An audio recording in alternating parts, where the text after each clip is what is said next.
We were fairly fresh in the game in the fourth quarter, and Lanphier was beginning to show some signs of weariness. Great play there by Scott Foster on Greer. Had he caught the ball, it would have only been about a yard or two gain, but Scott was all over him. Again, you can see that Lanphier's team is beginning to wilt, and our team is still fresh, and we're still substituting in there and alternating a lot of our players on offense and keeping us fresh for defense. And we think that's the way to go, particularly early in the season, particularly on a hot night. Nice play there by Keith Tubal on an inside counter play.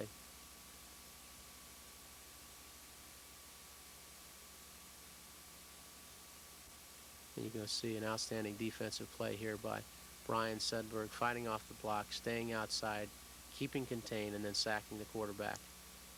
Real good play there by Brian Sudberg.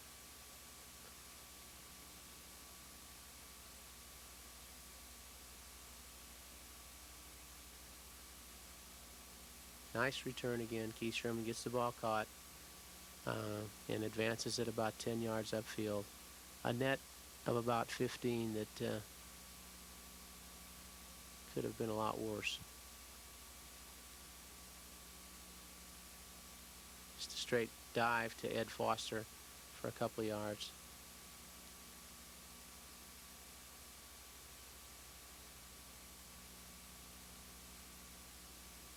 Doug Ward for a couple more.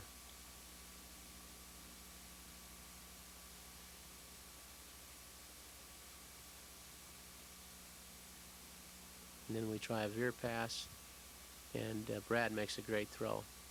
Generally, Doug catches this kind, but as he came down with the ball in his hands, his shoulder pads and his helmet hit just about that time and didn't keep control of the pass. Bad snap here, a nice play by Keith to catch it, and then we have a poor punt. We've got to get this part of our game straightened out.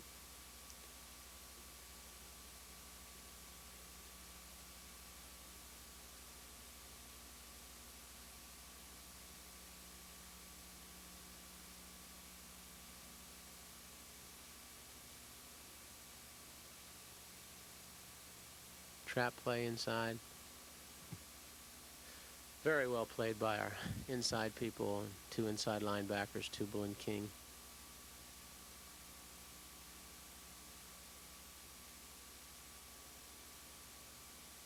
Good pressure applied, and Todd King gets his second interception. Todd had another outstanding game for us.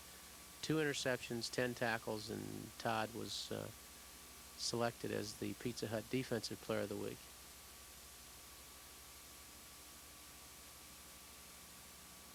Now we run sweep, but Ed Foster jumps the count just a little bit. Makes a great run here, though. He runs out of 4 tackles and just about goes all the way. And Ed is making great progress, still learning a little bit about our offense and how it operates. But when he gets it down, he's going to be a real threat for us, because he's a tough player and got a lot of ability and really works hard and runs hard. Eric Klein makes a fine run on an inside trap play. Eric had an outstanding game for us on both sides of the ball. And again, I think we have some quality depth at the running back positions. Here Ed makes a nice little run inside of about 5 yards.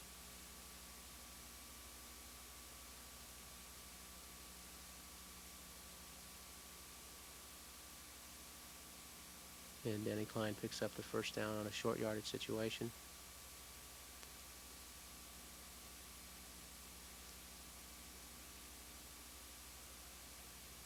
And we're simply going to run out the clock. We're not real concerned about getting any more points, just trying to work on some of our base plays.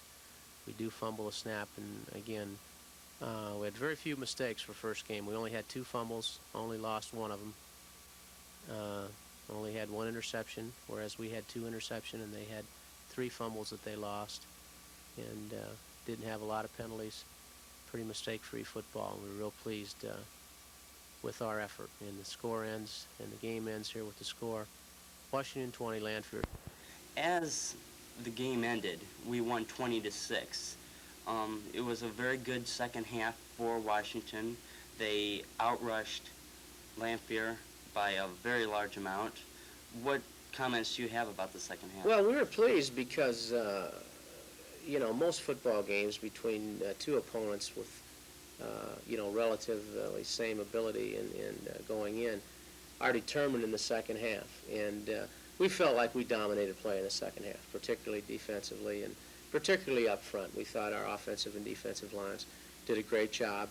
And, a lot of the credit for this victory has to go to my assistant coaches, Rocky Cooper, who coaches the offensive and defensive lines, and is the special teams coach. And our special teams were flawless. We kicked 2 field goals and 2 extra points. The kicking game was very solid.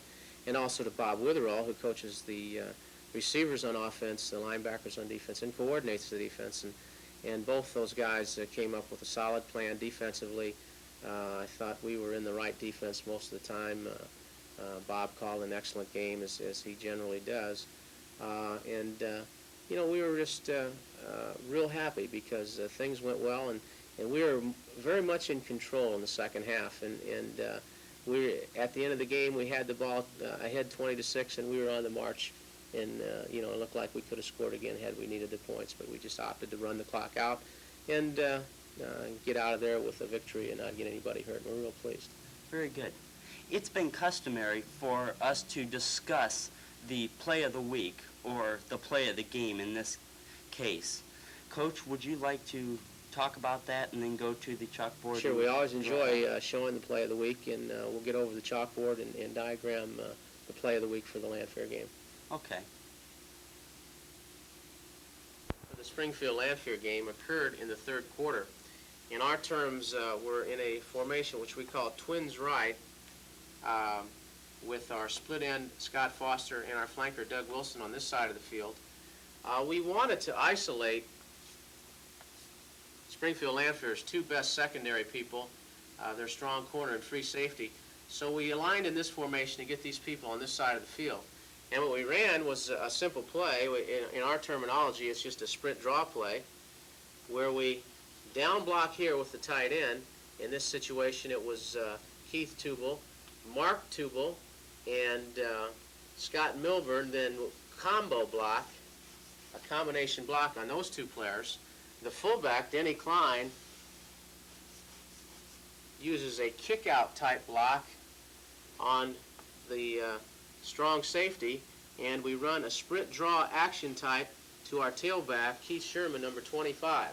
What happened was that we got good blocking at the point of attack. The weak corner reacted as if the play were going outside, and Keith cut inside, made a great run, outran their secondary, and scored on a 74-yard touchdown, which was the winning points. It certainly shifted the entire momentum of the game to us, and that was the play of the week for the Lanphier game. That's Morton on the road. What's that game going to be like? Well, Morton-Washington football games, Washington and any other opponent in the Mid-Illini Conference are great football games because each opponent prepares for Washington as if it's the only game in the season. And with the natural rivalries between the 2 communities, we've had some outstanding football games since we began the rivalry again 3 years ago. We've been on the winning end the last 3 years since we renewed the rivalry, but they've been excellent football games and very much in doubt till the final snap, and they do a good job. Steve Shupp is the new head coach and a longtime assistant in 3 sports over there, and Steve has an excellent coaching background. They look very impressive in their win over Manual 28-7 last Saturday night, and he's got them doing the right things. They look very good, big offensively and defensively, good speed, very deceptive type attack, and we're going to have everything we want in this game. And I think it's a very pivotal game for us this year. Although it's early in the season, it's certainly not going to decide the outcome of the league or the outcome of the season. But it's a very important, pivotal game for us. We're going to have to be at our level best to have a chance to beat them. Very good. Well, I'd like to thank you for joining us tonight, and we'll return next week and wrap up the Morton game and talk about upcoming games and hopefully have on some other sports. Thank you very much, and good night.